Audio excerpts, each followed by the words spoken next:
Maya Chen stood barely 5 feet tall in her worn sneakers, watching through the glass doors as towering recruits filed into the Riverside Police Academy. Their uniforms crisp, their shoulders broad, their confidence radiating with each synchronized step. She clutched a manila envelope containing her application, recommendation letters, and a dream that had been burning inside her chest for 3 years. What she didn't know was that in 6 months, she would accomplish something that would rewrite the Academy's training manual and leave 20 hardened criminals behind bars through her efforts alone. Before we jump back in, tell us where you're tuning in from. And if this story touches you, make sure you're subscribed, because tomorrow I've saved something extra special for you. The morning sun cast long shadows across the concrete steps of the Riverside Police Academy as Maya Chen approached the entrance for her scheduled interview.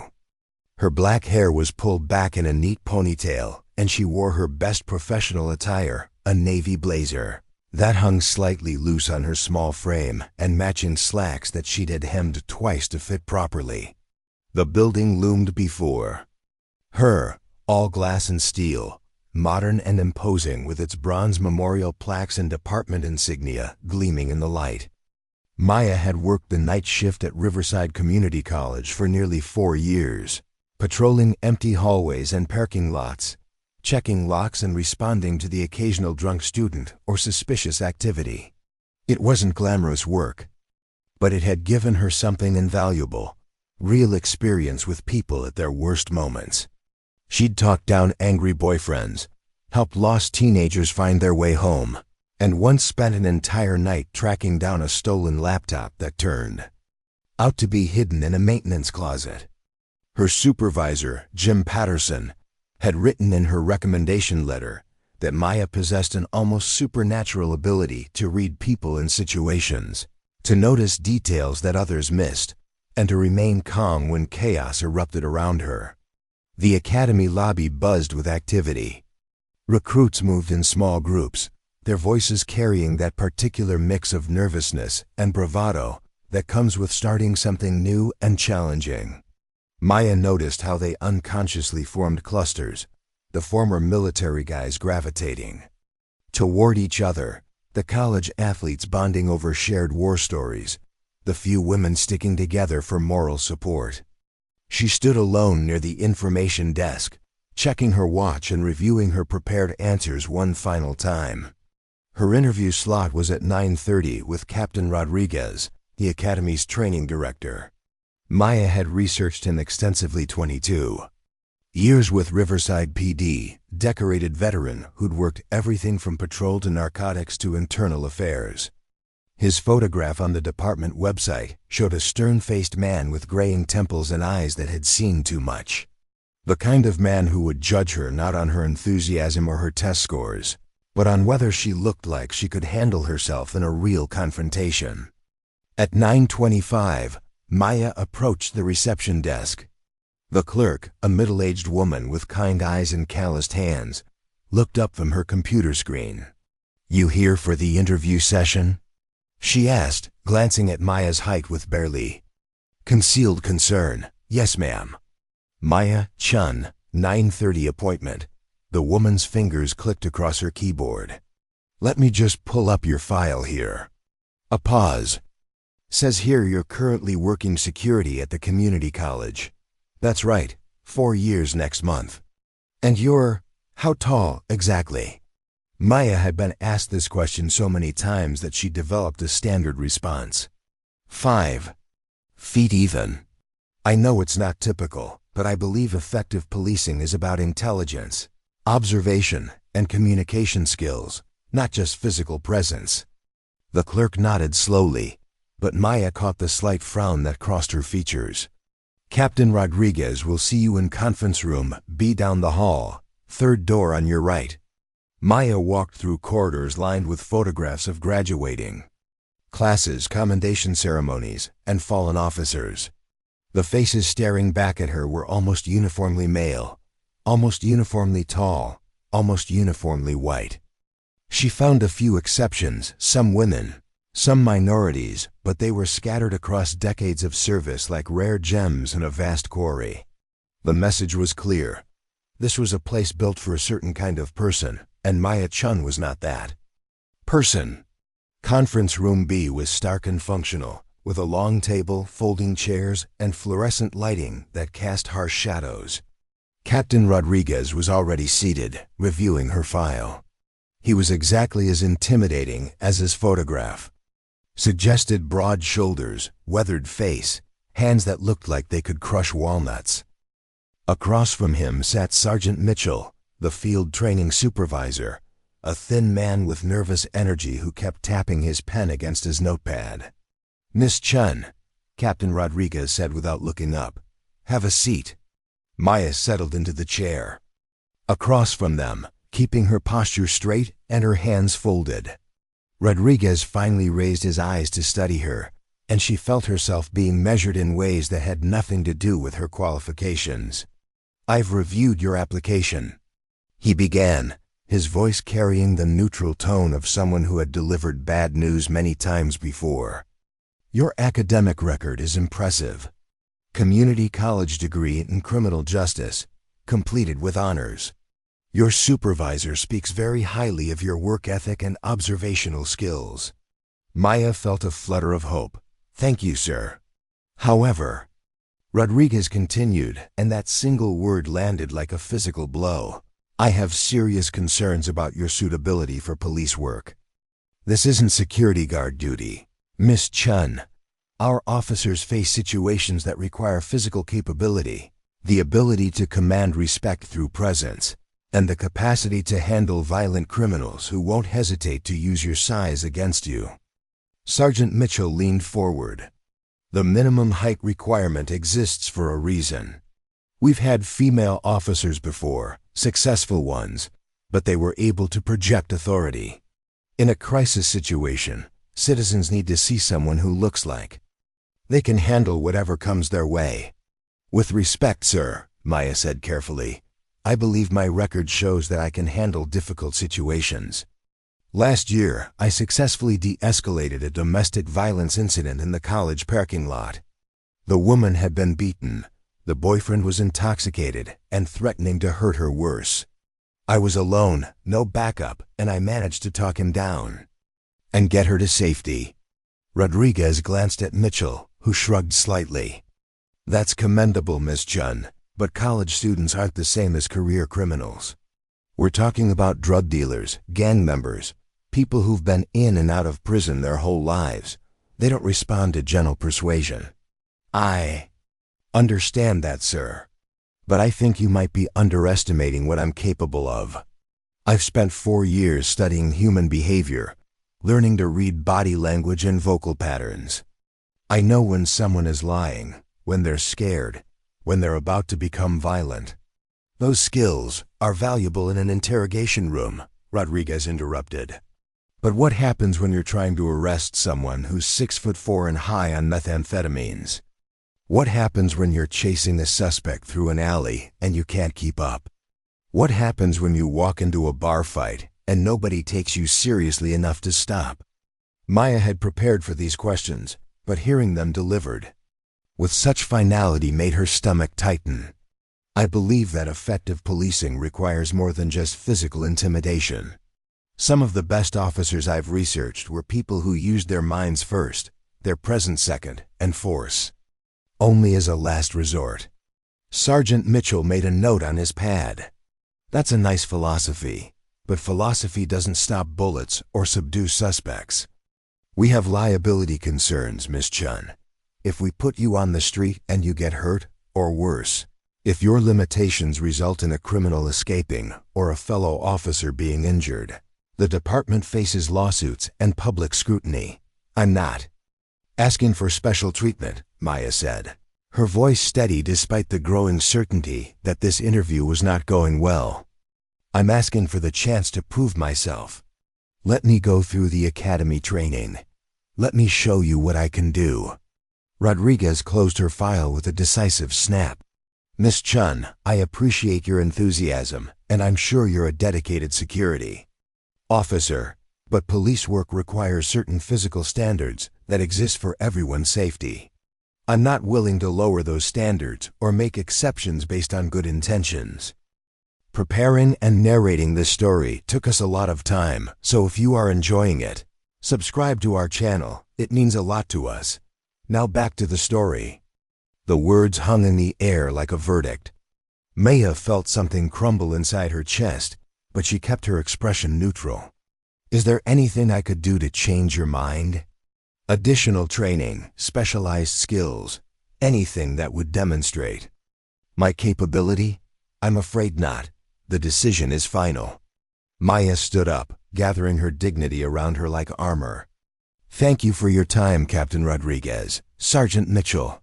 She shook their hands with a firm grip, looking them both in the eye. I hope someday you'll reconsider your assessment of what makes an effective police officer.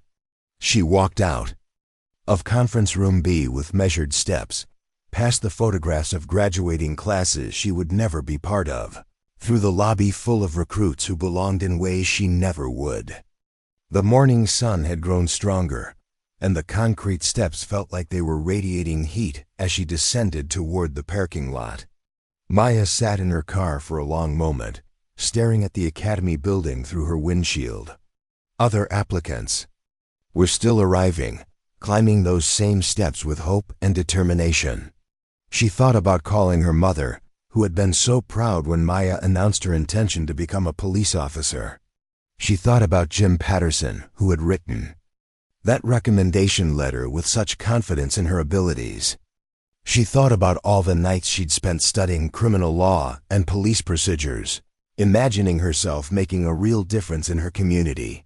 But mostly, she thought about the dismissive way Captain Rodriguez had spoken to her, as if her 4 years of experience meant nothing, as if her dedication and intelligence were irrelevant compared to her height and gender. The system had judged her before she'd even had a chance to prove herself, and that judgment felt like a door slamming shut on everything she'd worked toward. Maya started her car and drove back toward the community college, where she would continue her security rounds and pretend that her dreams hadn't just been crushed by 2 men who had never seen her work, never witnessed her capability, never bothered to look beyond their preconceptions to see what she might actually be capable of accomplishing. What Captain Rodriguez and Sergeant Mitchell didn't know was that Maya Chen possessed something far more valuable than height or intimidating presence. She had the kind of analytical mind that could piece together complex puzzles, the patience to observe details that others missed, and the stubborn determination of someone who had been underestimated her entire life. In 6 months, those qualities would combine in ways that would make both men question everything they thought they knew about effective policing. But that morning, driving away from the academy with her dreams apparently shattered, Maya had no way of knowing that her real training was just beginning, and that the streets of Riverside would soon teach her lessons that no academy could provide. 3 weeks after her rejection, Maya received a certified letter from the Riverside Police Department. Her hands trembled slightly as she opened the envelope, half expecting another formal dismissal, or perhaps legal action for wasting their time. Instead, she found a single sheet of departmental letterhead with a brief message from Captain Rodriguez. Miss Chen, due to recent budget constraints and staffing shortages, the department is implementing a civilian volunteer program for non-critical support roles. Your background in security makes you eligible for administrative assistance and evidence processing duties. This is unpaid work with no guarantee of future employment opportunities. If interested, report to Sergeant Mitchell on Monday at 0800 hours. Maya read the letter 3 times, searching for hidden meaning in the clinical language. This wasn't an apology or a reconsideration of her application. It was charity, a bone thrown to assuage whatever minimal guilt the department felt about their categorical rejection. She could picture Rodriguez and Mitchell discussing her case over coffee, deciding that offering her some menial volunteer work would demonstrate their commitment to community engagement while keeping her safely away from real police work. Her first instinct was to crumple the letter and throw it away. The last thing she wanted was to become some kind of departmental mascot, filing paperwork and answering phones while real officers did the work she'd trained for. But something made her pause. Maya had learned long ago that opportunities rarely came in the packages she expected, and that sometimes the best way forward was through doors that others had left slightly ajar. Monday morning found her standing in the lobby of the Maple Street precinct, a squat brick building that looked like it had been designed by someone who believed that law enforcement should be as intimidating as possible. The interior was all polished linoleum, fluorescent lighting, and the persistent smell of industrial coffee mixed with cleaning chemicals. Officers moved through this space with purposeful efficiency, their utility belts jangling softly as they walked. Maya noticed how they unconsciously created a flowing pattern around the central booking desk, like water around a stone. Sergeant Mitchell emerged from a back office carrying a clipboard and wearing the expression of someone who had drawn the short straw for an unpleasant duty.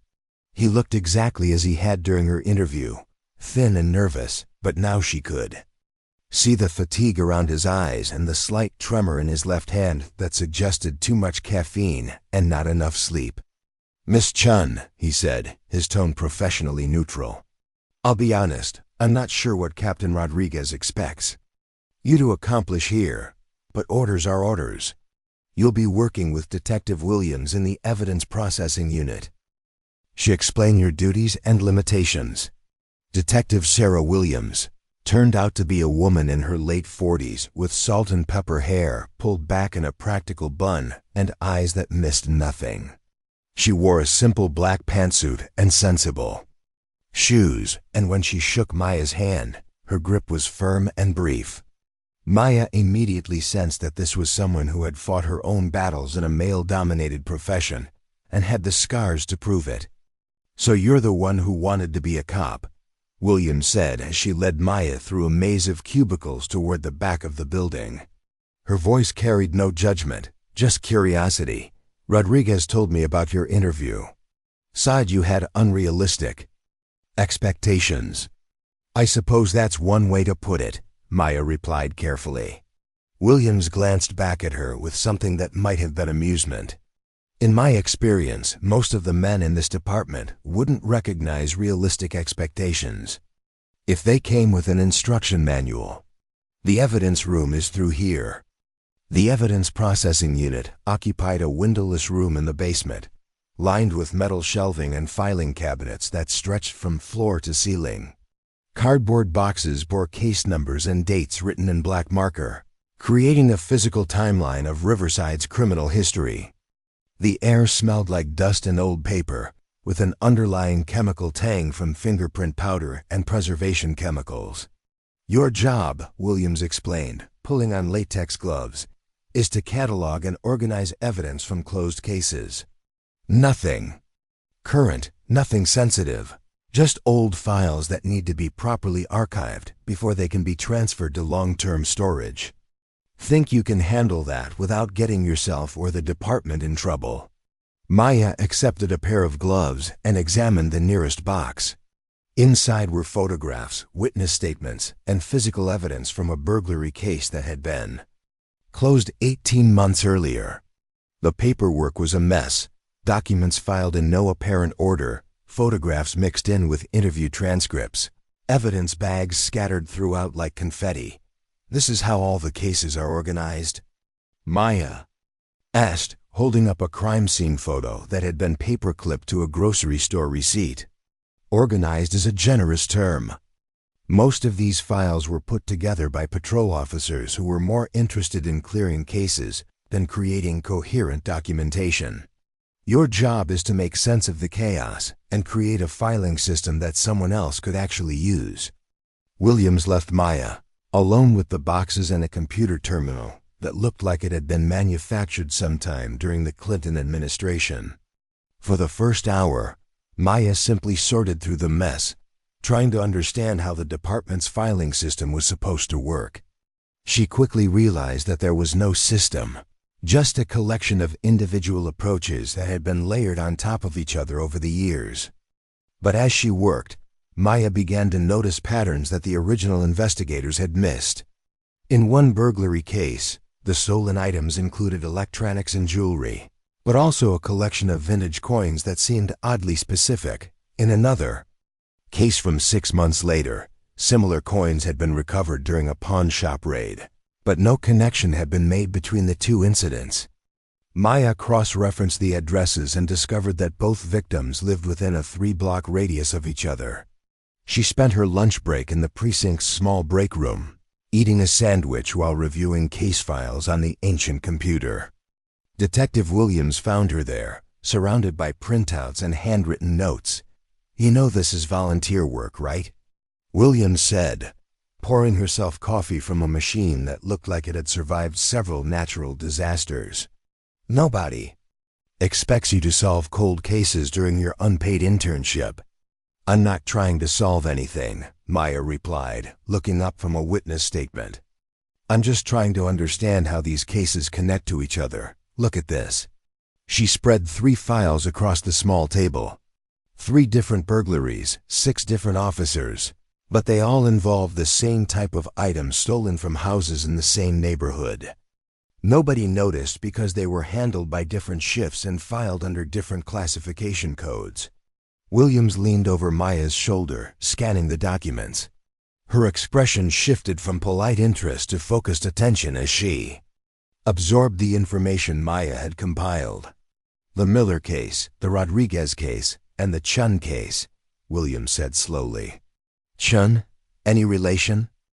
"Just a coincidence," Maya said. "But look at the pattern. All 3 houses were broken into between 2 and 4 in the morning. All 3 had security systems that were somehow bypassed without triggering alarms, and all 3 families reported missing items that weren't obvious choices for quick resale." "What do you mean?" Maya pointed to her handwritten notes. "The coins, yes, but also family photographs with expensive frames. A signed baseball that wasn't particularly valuable. A jewelry box that was worth more for sentimental reasons than monetary ones. These weren't random smash-and-grab jobs. Someone was taking specific items that had personal meaning to the victims." Williams pulled up a chair and sat down across from Maya. "Okay, you have my attention.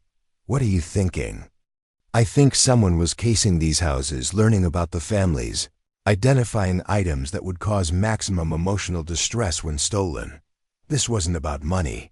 This was about psychological damage." "That's a hell of a theory for someone who's been here exactly 1 day." Maya felt heat rise in her cheeks. "I'm sorry, I didn't mean to overstep. I was just organizing the files like you asked, and the pattern seemed obvious once I laid everything out." Williams studied Maya for a long moment, her expression unreadable. "Don't apologize for being good at this. But understand that pointing out connections that trained detectives missed isn't going to make you popular around here. Especially when you're supposed to be filing paperwork, not conducting investigations." That afternoon, Maya returned to the evidence room with Williams' words echoing in her mind. She forced herself to focus on the mundane task of organizing files, but her analytical mind kept wandering back to the patterns she'd identified. Every case she touched seemed to reveal new connections, missed opportunities, and investigative dead ends that might have been avoided with more careful attention to detail. By the end of her first week, Maya had reorganized 3 years' worth of closed cases and created a cross-referencing system that allowed investigators to quickly identify similar crimes across different time periods and jurisdictions. She'd also compiled a list of 17 cases that showed potential connections, ranging from obvious links that had been missed due to poor communication between shifts to subtle patterns that suggested coordinated criminal activity. Detective Williams reviewed Maya's work on Friday afternoon, her expression growing more serious with each page she turned. When she finished, she leaned back in her chair and studied Maya with the same intensity that Maya had been applying to the case. "Files. This is either brilliant detective work or the most elaborate filing system ever created, Williams said finally. The question is, what am I supposed to do with it? I don't know, Maya admitted. I was just trying to make sense of everything, and the connections seemed important. They are important. The problem is that you're not a detective, you're not even a sworn officer, and half the people in this building would rather die than admit that a volunteer found patterns they missed. Williams stood up and walked to the small window that looked out onto the precinct's parking lot. Maya could see the tension in her shoulders, the way she held herself like someone preparing for a difficult conversation. I'm going to ask you something, and I want an honest answer, Williams said without turning around. Why do you really want to be a police officer? And don't give me the standard speech about serving the community and making a difference. I want to know what drives you to keep pushing when everyone tells you no. Maya considered the question carefully. She'd given various versions of her motivation during the academy interview, but Williams was asking for something deeper, more personal. When I was 12, Maya said slowly, my family's apartment was broken into while we were at my grandmother's funeral. They took everything valuable, but they also destroyed things that couldn't be replaced. Photo albums, my mother's wedding dress, letters from my grandfather who had died the year before. The police treated it like a routine burglary, filed a report, and basically told us that we'd probably never see any of our stuff again. Maya paused, remembering the devastation on her mother's face when they returned home to find their lives scattered across the apartment floor. But what bothered me most wasn't the theft. It was the fact that nobody seemed to care about the things that couldn't be replaced. The officer who took our statement kept asking about the television and the jewelry, but when my mother tried to explain about the photo albums, he just shrugged and said that criminals don't usually steal pictures. He missed the point entirely. Williams turned back toward Maya, her expression thoughtful. The point being? The point being that crime isn't just about money or property. It's about the damage done to people's sense of safety, their connection to their memories, their ability to trust their own judgment. When someone breaks into your home, they don't just steal your things. They steal your peace of mind. And if the people investigating that crime don't understand that, they're not really helping anyone heal. Williams nodded slowly. That's a more sophisticated understanding of victimology than most of our officers develop after years on the job. Maybe that's because most of your officers have never been victims themselves. The words hung in the air between them, loaded with implications that neither woman wanted to examine too closely. Maya realized she had essentially criticized the entire law enforcement culture, suggesting that the people tasked with protecting society were fundamentally disconnected from the experiences of the people they served. That's a dangerous thing to say in a police station, Williams said quietly. But it's true, isn't it? Williams didn't answer directly, but Maya could see the conflict playing out across her features.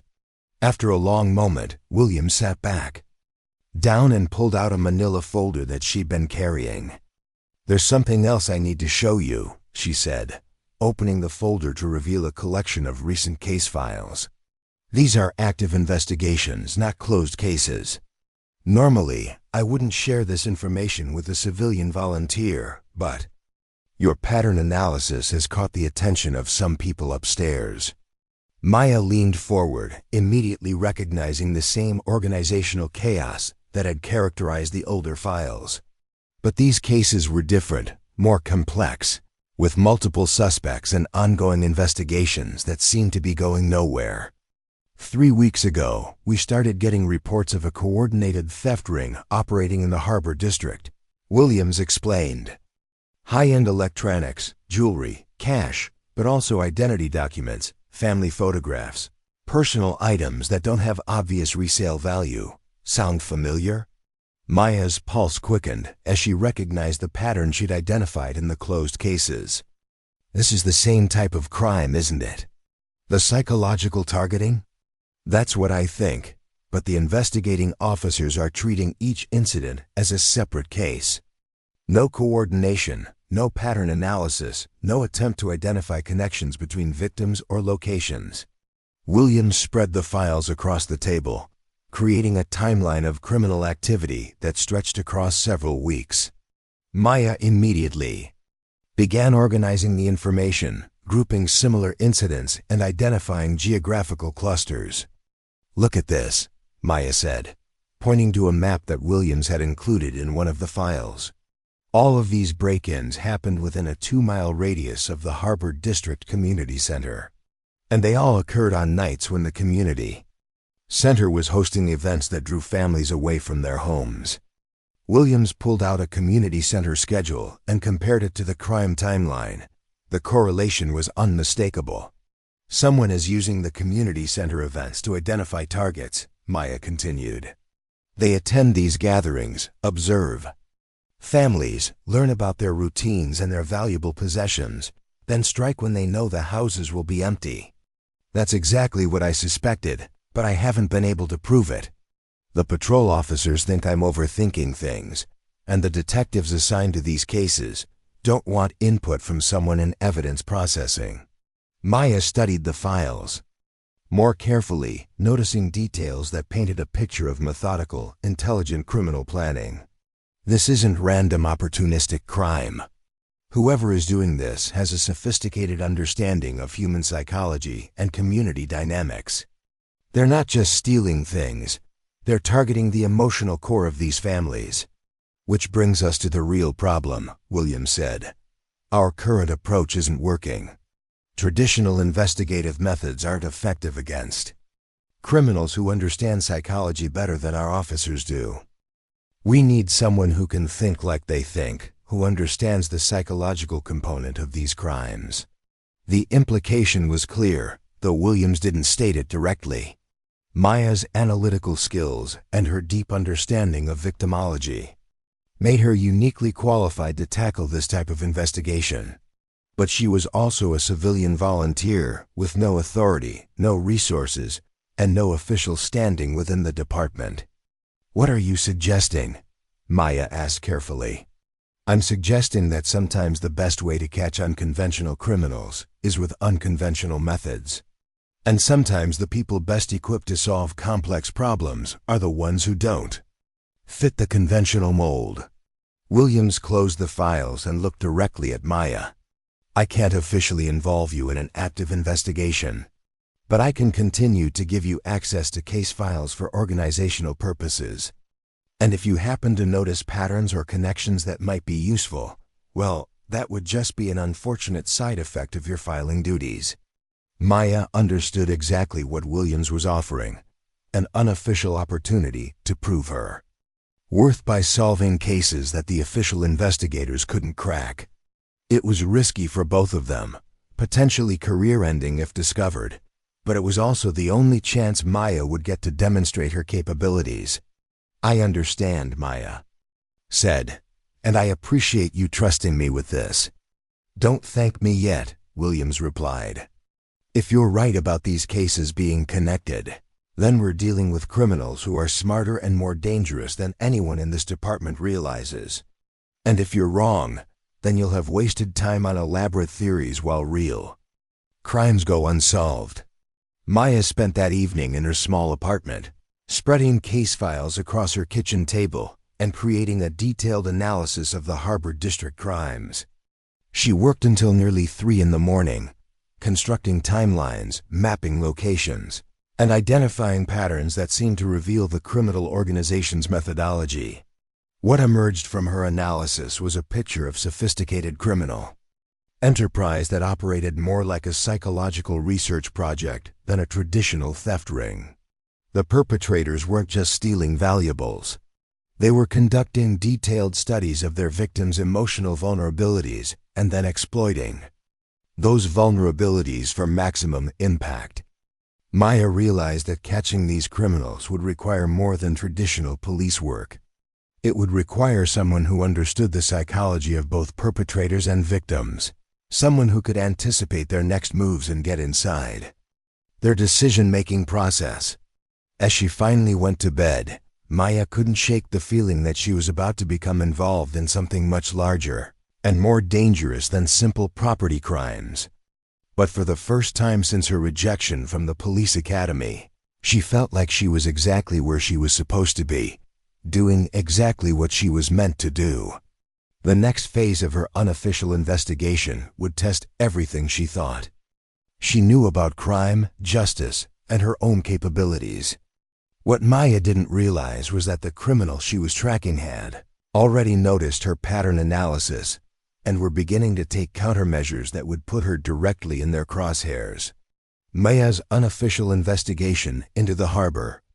District crimes took on new urgency when Detective Williams burst into the evidence room on a Tuesday morning, her face pale and her hands shaking slightly as she carried a fresh case file.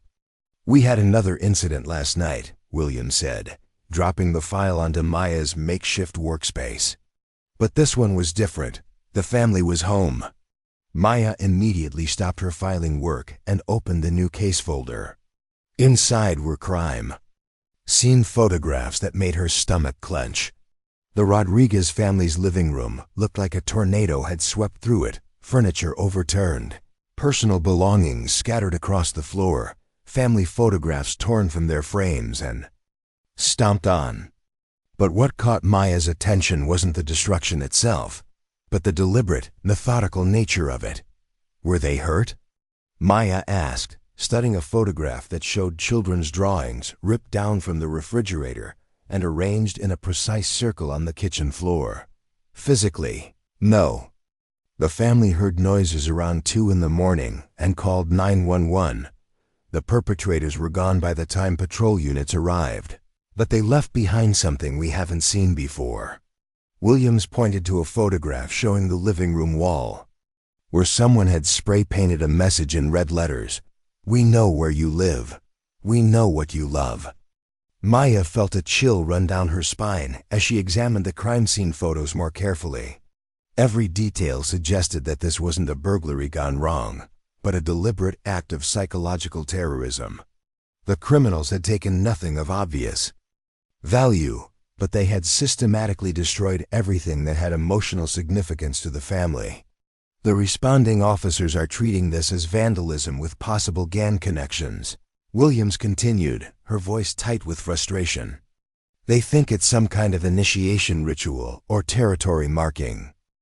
But I know it's connected to the other cases. The problem is, I can't prove it without conducting an investigation that I'm not authorized to run. Maya spread the new photographs alongside her analysis of the previous Harbor District crimes. The pattern was immediately obvious to her, but she could understand why patrol officers wouldn't see the connection. Each individual incident looked different on the surface, different locations, different types of damage, different apparent motivations. But underlying them all was the same psychological methodology. "They're escalating," Maya said, pointing to the timeline she had constructed. "Look at the progression. First, they were content to steal items while families were away. Then they started targeting more personal belongings, things with emotional rather than monetary value. Now they're moving to direct psychological intimidation." Williams leaned over Maya's shoulder, studying the analysis. "What do you think comes next?" "I think they're going to start targeting the families directly. Not necessarily physical violence, but psychological manipulation designed to make people feel unsafe in their own homes and communities." As if summoned by Maya's prediction, Williams' radio crackled to life with a dispatcher's voice. "All units, we have a reported break-in at 1247 Pine Street. Family reports that someone entered their home while they were sleeping and rearranged furniture without taking anything." Williams and Maya looked at each other with grim understanding. The escalation Maya had predicted was already happening, faster than either of them had expected. "I need to respond to this call," Williams said, grabbing her jacket. "Technically, you're not supposed to leave the station during your volunteer hours, but if you happen to be riding along for educational purposes," Maya didn't need to be asked twice. She grabbed her notebook and followed Williams out to the parking lot, where they climbed into an unmarked police sedan that smelled like stale coffee and the synthetic leather of cheap seat covers. The drive to Pine Street took them through the heart of the Harbor District, a neighborhood that had once been prosperous but was now showing signs of economic decline. Many of the houses needed paint, yards were overgrown, and Maya noticed that. Several properties had for sale signs that looked like they'd been there for months. It was exactly the kind of community where residents were already feeling vulnerable and uncertain about their security. The house at 1247 Pine Street was a modest two-story colonial with a small front yard and a driveway that needed repaving. 2 patrol cars were already parked outside, their red and blue lights creating an alternating strobe effect that made the entire scene feel surreal. Maya could see neighbors gathered in small groups on their porches and sidewalks, watching the police activity with expressions that mixed curiosity with anxiety. Williams approached the lead patrol officer, a heavy-set man with graying hair who looked like he'd rather be anywhere else. Maya hung back, trying to be as unobtrusive as possible while still observing everything that was happening. "What do we have, Officer Martinez?" Williams asked, showing her badge. "Weird one, Detective. The Walsh family says someone broke into their house sometime between midnight and 6 this morning, but nothing was stolen. Instead, the intruder moved furniture around, rearranged family photographs, and left notes stuck to mirrors throughout the house." "What kind of notes?" Martinez consulted his notebook. "Things like, 'We've been watching you, and you're not safe here,' and 'We know your schedule.' The family is pretty shaken up, especially the kids." Williams glanced back at Maya, who was discreetly taking notes in her small notepad. "Any signs of forced entry?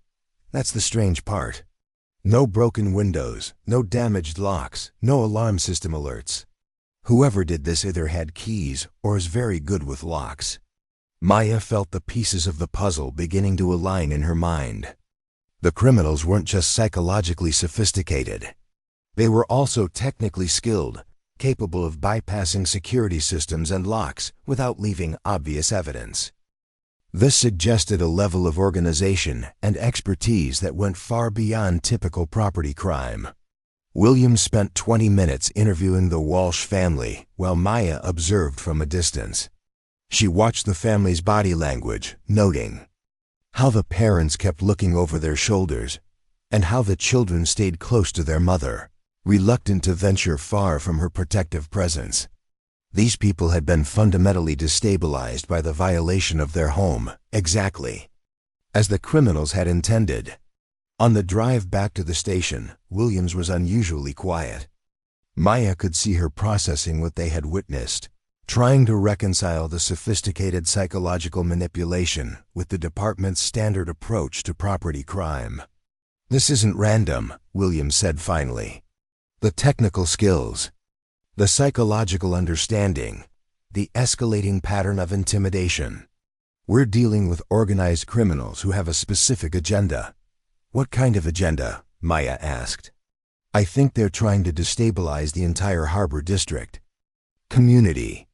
Make people feel unsafe, drive down property values, force families to move out, but I can't figure out why." Maya had been thinking about the same question during their visit to the Walsh house. What if it's not about the community itself, but about controlling something in the community? A business, a development project, something that would benefit from reduced property values or decreased community cohesion. Williams gave Maya a sharp look. "That's a sophisticated theory for someone who's only been working here for 2 weeks. I've been studying the neighborhood demographics and economic patterns. The Harbor District is right on the edge of a major urban development zone. If property values drop significantly, it would create opportunities for developers to buy land cheaply and redevelop the entire area. You think this is some kind of economic manipulation scheme? I think it's possible.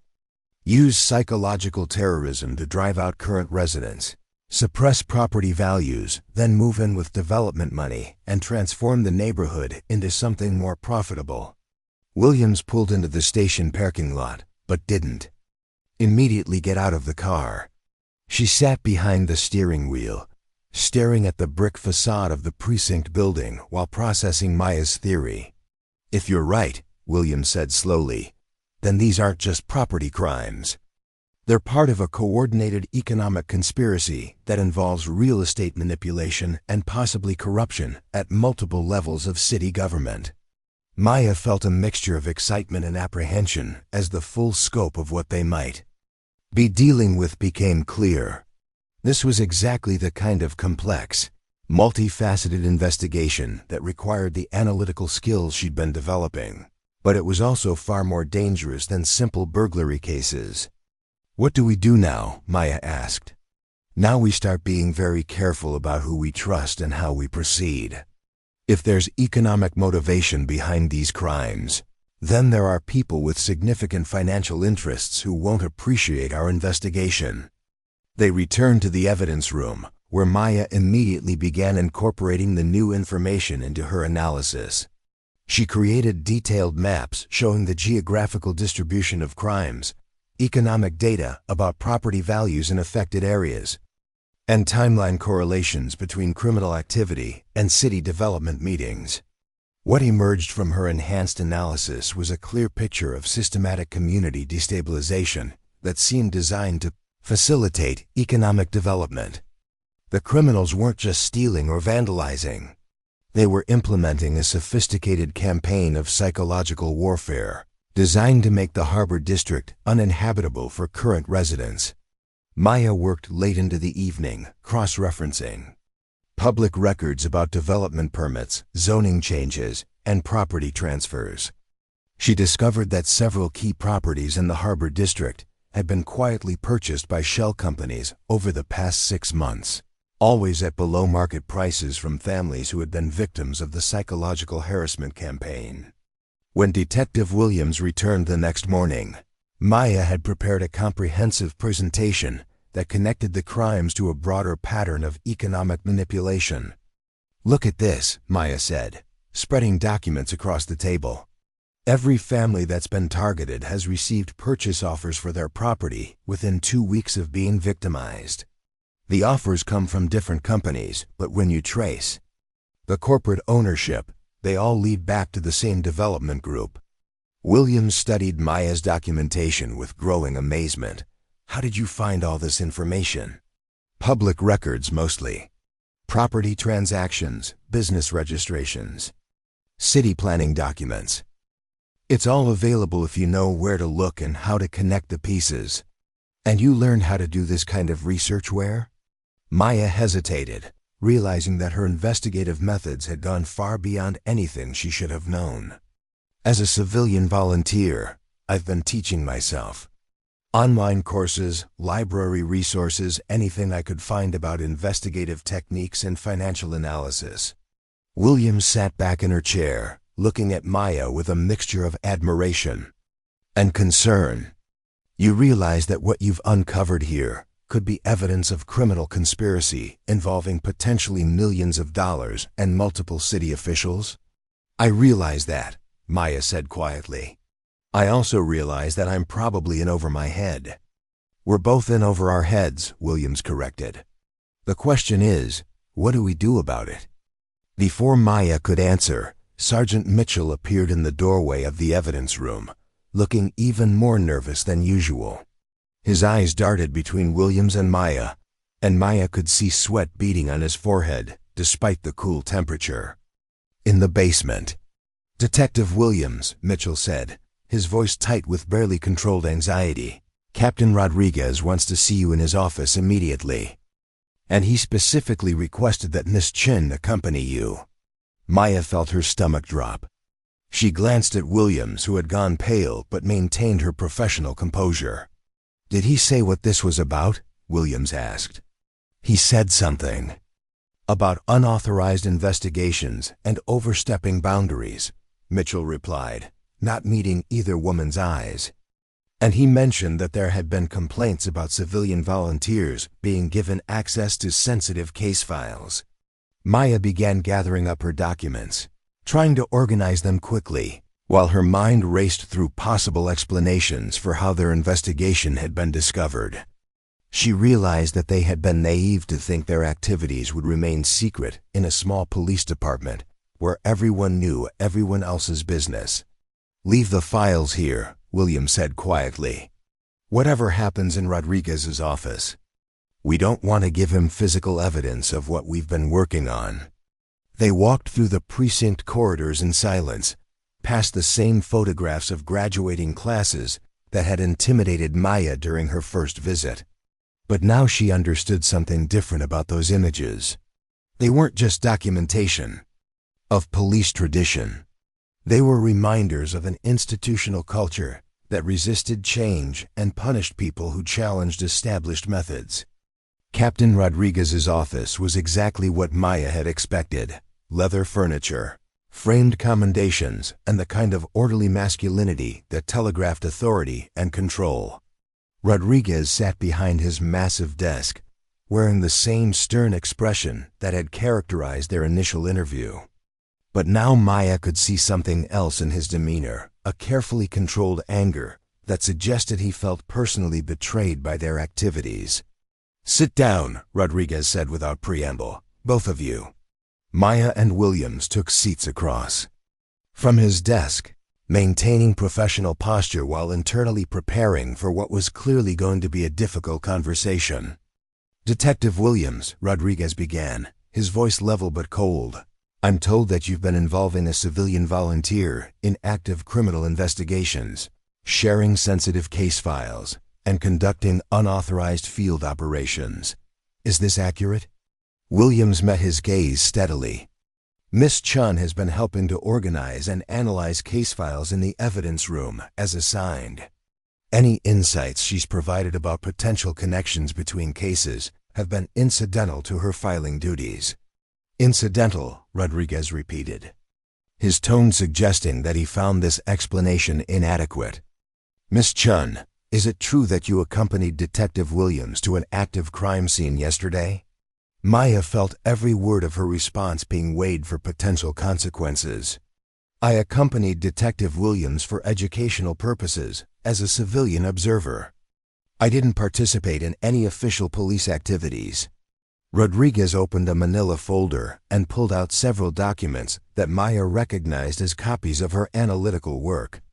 Her heart sank as she realized that someone had been monitoring their activities and reporting back to the captain.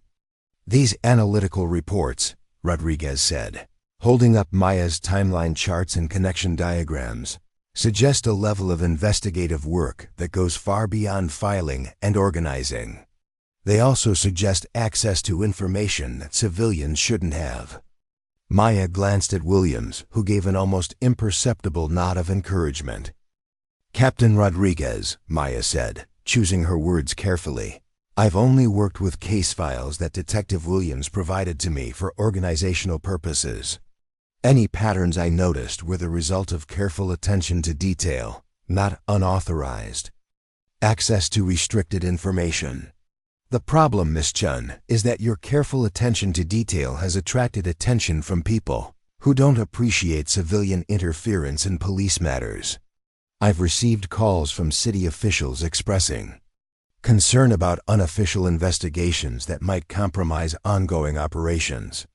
The implication was clear. Maya's investigation had touched on interests powerful enough to reach into the police department and apply pressure on the command structure. Rodriguez wasn't just concerned about protocol violations. He was responding to political pressure from people who wanted the investigation stopped.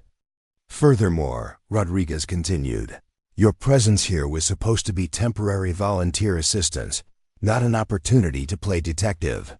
The department has decided that your volunteer services are no longer needed." Maya felt the dismissal land like a physical blow.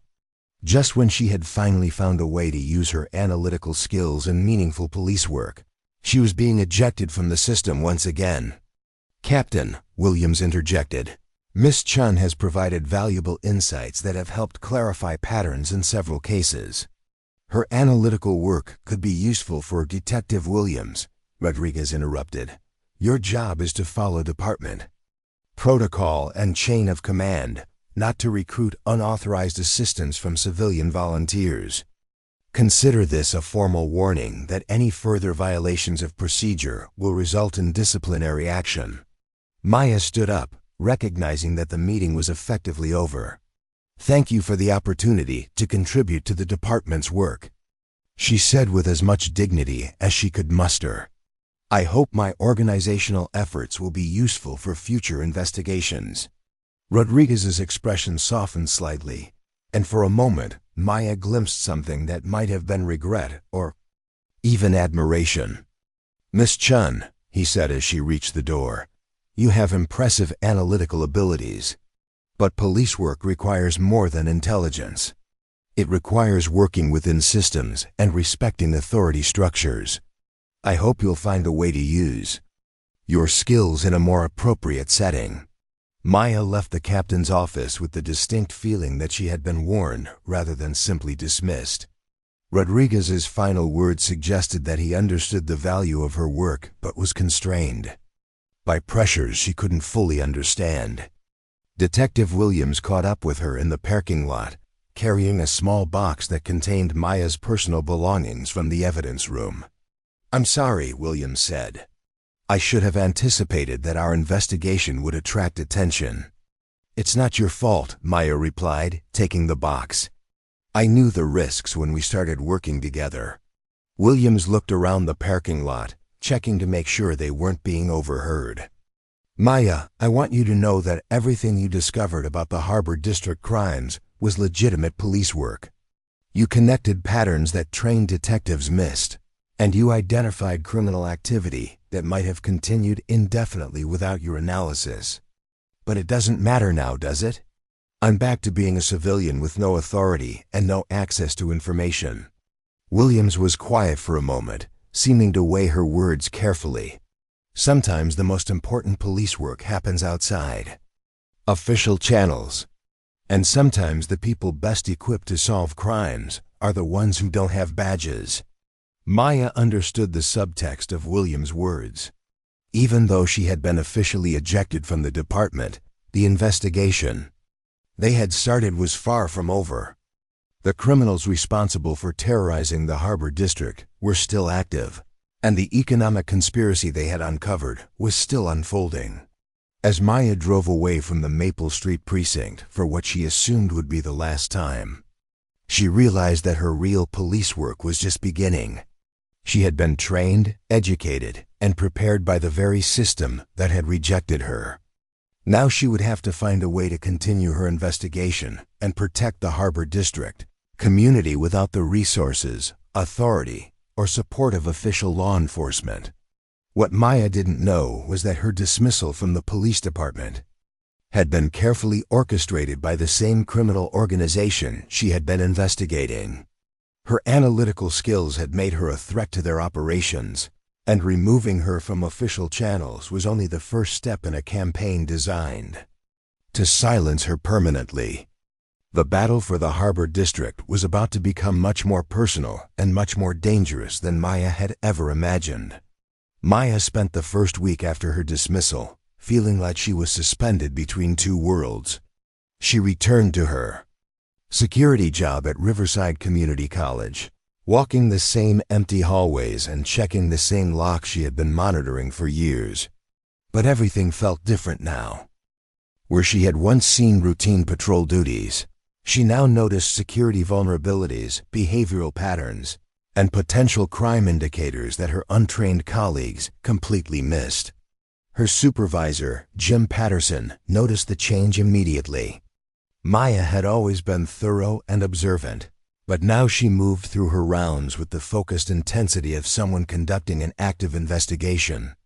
She carried a small notebook and made detailed observations about everything from lighting patterns to student behavior, as if she were documenting evidence for a case that only she could see. "You seem different since you got back from that police department thing," Patterson said one evening as they crossed paths near the library. "More serious, I guess. Did it not work out the way you hoped?" Maya paused in her documentation of a broken security light, considering how much she should reveal about her recent experiences. "It was educational," she said finally. "I learned A lot about how investigations work and how patterns can reveal criminal activity. Sounds like it made an impression on you. It did.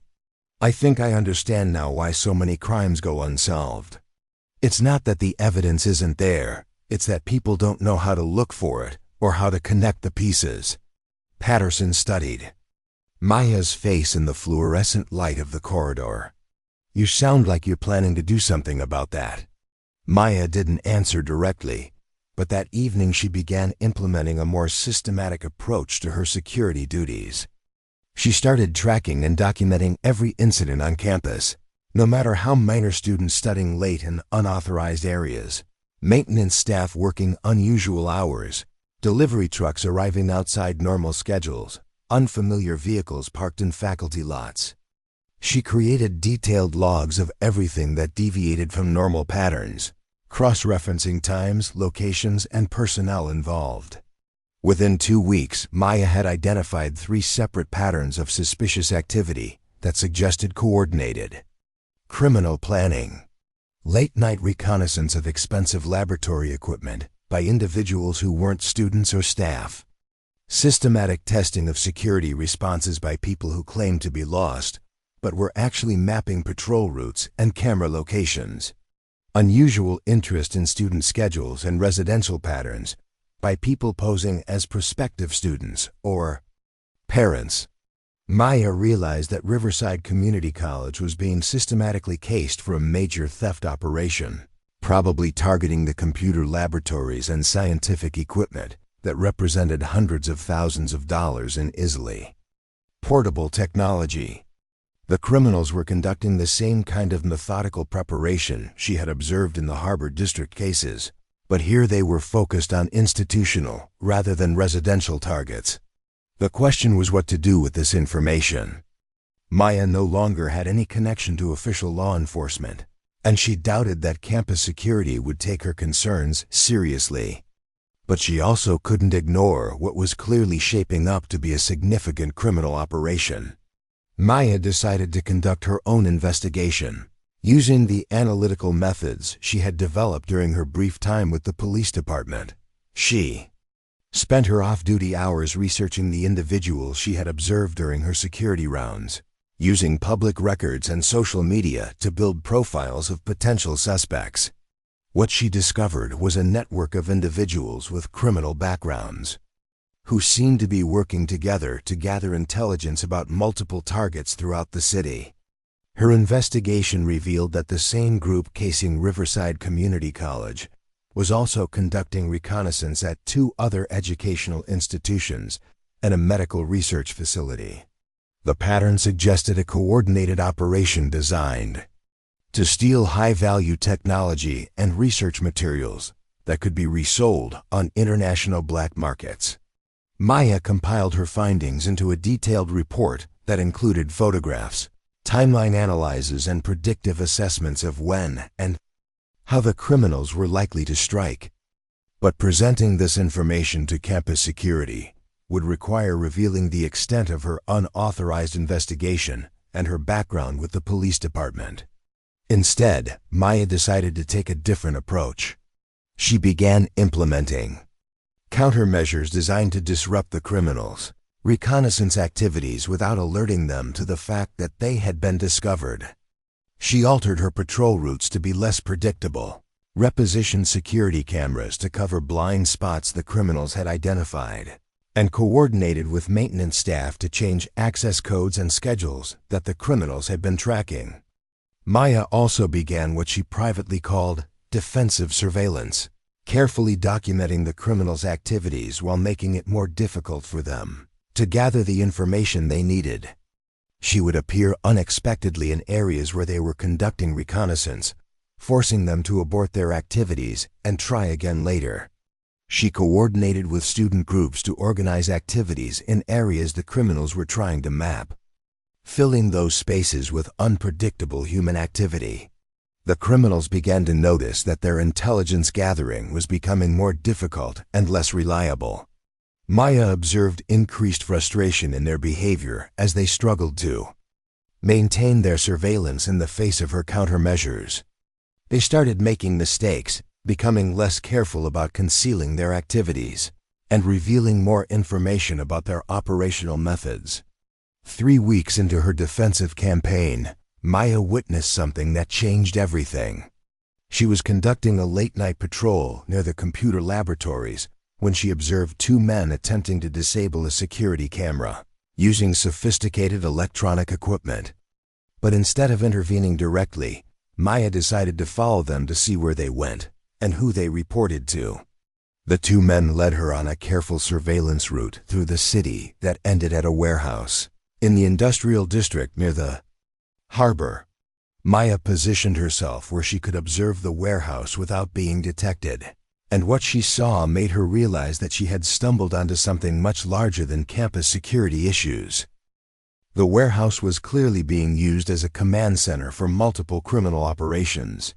Maya counted at least 12 individuals coming and going over the course of 2 hours, and she recognized several faces from her Harbor District investigation.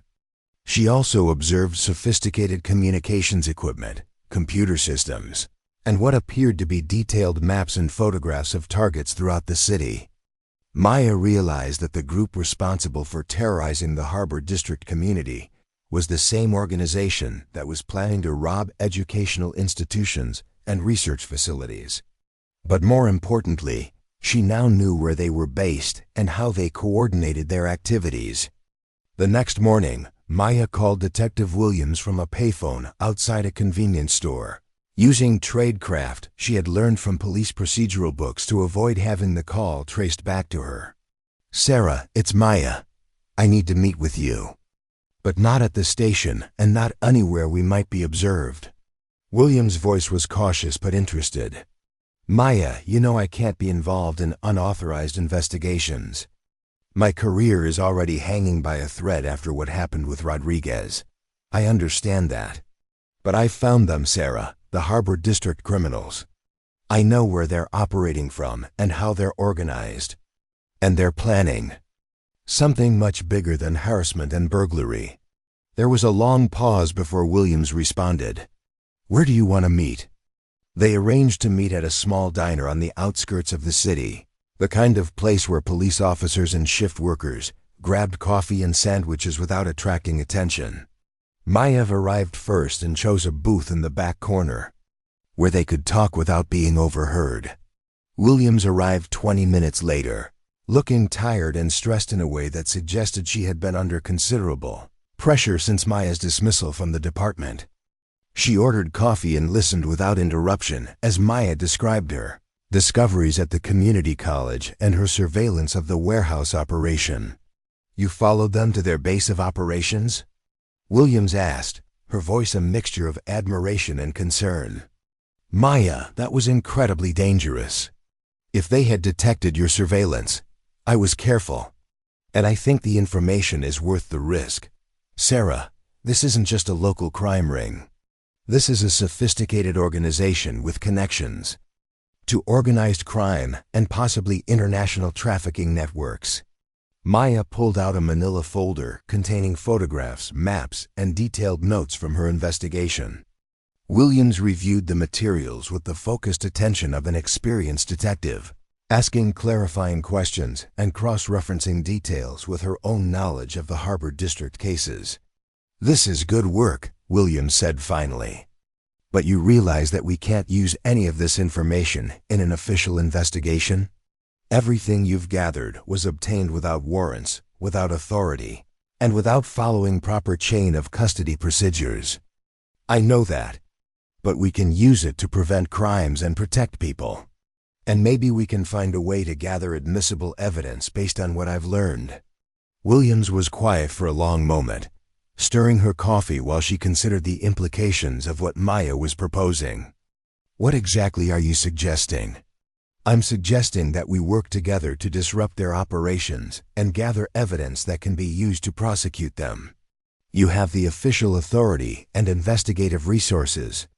I have the intelligence and the ability to operate outside normal channels.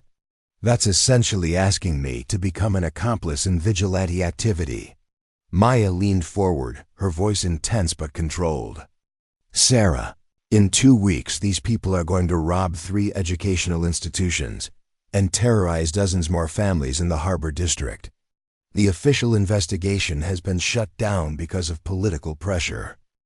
We're the only people who know enough to stop them." Williams stared into her coffee cup, wrestling with a decision that could end her career, but might also prevent significant criminal activity. "If we do this, we do it smart.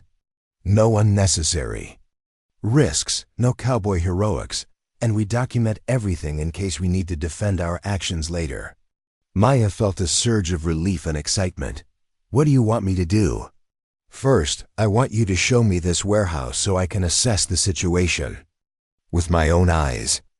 Then we're going to develop a plan that gives us the best chance of disrupting their operations while gathering evidence that will hold up in court."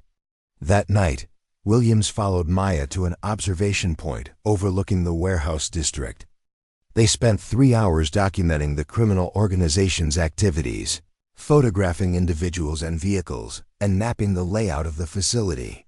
Williams brought professional surveillance equipment that allowed them to gather much more detailed intelligence than Maya had been able to collect on her own. "You're right about the scale of this operation," Williams said as they reviewed their photographs. "This is definitely organized crime, probably with connections to trafficking networks and corruption at multiple levels of city government." Over the following week, Maya and Williams developed a comprehensive plan to disrupt the criminal organization while gathering evidence for prosecution. Maya would continue her campus security duties while monitoring the criminals' reconnaissance activities. Williams would use her official position to investigate the financial and political connections that allowed the organization to operate with apparent impunity. Their plan was elegant in its simplicity. Maya would manipulate the criminals' intelligence gathering to feed them false information about security procedures and schedules.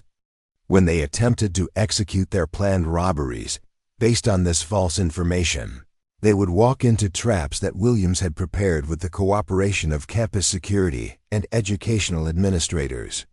The first test of their collaboration came when Maya observed the criminals conducting final reconnaissance for their planned robbery of the community college computer laboratory. Instead of disrupting their surveillance, Maya allowed them to observe a carefully orchestrated scenario that suggested the laboratory would be unguarded and accessible on a specific night. Williams coordinated with campus security to create a situation that would appear to confirm the false intelligence Maya had provided. Security guards were conspicuously absent from key areas. Cameras were positioned to suggest blind spots that didn't actually exist, and access codes were left visible in locations where the criminals could observe them. On the night of the planned robbery, Maya and Williams positioned themselves to observe and document the criminals' activities while backup officers waited in concealed locations throughout the campus. Maya felt a mixture of anticipation and anxiety as she watched 3 men approach the computer laboratory using exactly the route and method she had predicted. The criminals entered the building through what they believed was an unmonitored entrance, disabled what they thought were the only security cameras covering their approach, and used access codes they had observed during their reconnaissance. But every step of their operation was being recorded by hidden cameras, and their every movement was being tracked by concealed officers. When the criminals reached the computer laboratory and began loading expensive equipment into canvas bags, Williams gave the signal for the arrest operation to begin. Maya watched from her observation post as officers emerged from concealment and surrounded the building, cutting off all escape routes and ensuring that the criminals were captured with stolen property in their possession. The arrests were flawless, but Maya knew that the 3 men taken into custody were only the operational level of the criminal organization. The real victory would come from using their capture to penetrate the larger network and identify the people directing their activities.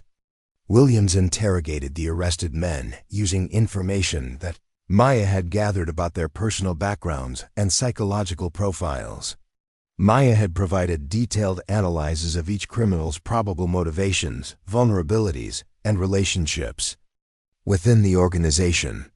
This intelligence allowed Williams to conduct targeted interrogations that quickly identified higher-level members of the network. Within 72 hours, Williams had obtained enough information to request search warrants for the warehouse facility and to begin arresting the organizers of the criminal enterprise.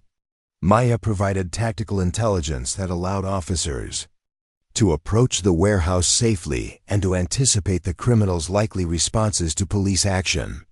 The warehouse raid yielded evidence of criminal activity far beyond what Maya and Williams had initially suspected.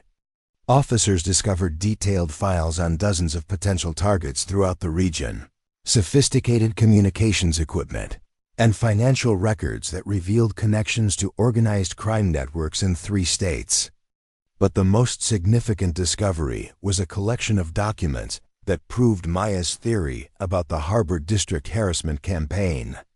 The criminal organization had been systematically terrorizing families as part of a real estate manipulation scheme designed to facilitate urban development projects worth millions of dollars.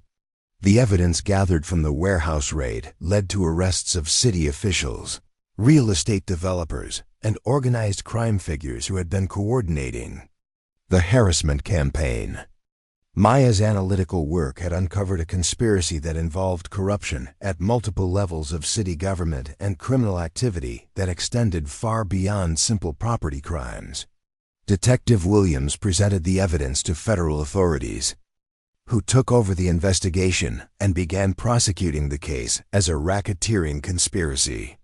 Maya's intelligence gathering and analytical work became the foundation for a federal investigation that ultimately resulted in convictions of 23 individuals involved in various aspects of the criminal enterprise. The local newspaper covered the story as a major victory for law enforcement, describing how careful detective work had uncovered a sophisticated criminal conspiracy. Maya's role in the investigation was not mentioned in the official reports, but Williams made sure that federal investigators understood the crucial contribution that civilian intelligence gathering had made to the case's success. 3 months after the warehouse raid, Maya received a phone call from Captain Rodriguez asking her to meet with him at the police station. She arrived at his office expecting another lecture about unauthorized investigation activities, but instead found Rodriguez accompanied by the chief of police and a representative from the mayor's office.